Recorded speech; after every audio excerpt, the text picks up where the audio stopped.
है तो ये मैं इसको कैसे रोकूं, कैसे इसको मैं मना करूं।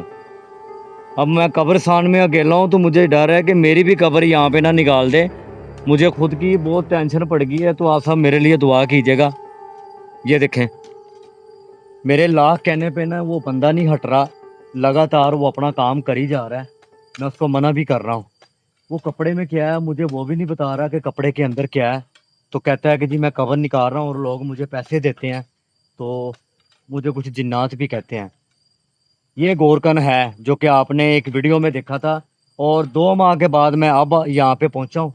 और मुझे कॉल इनके घर से कॉल की जाती है कि जी वो आदमी फिर घर से गायब है। यकीन माने कल को इसको या इसके बच्चे को कुछ हो गया तो मेरी जिम्मेदारी कोई नहीं है, क्योंकि ये तो है साइको।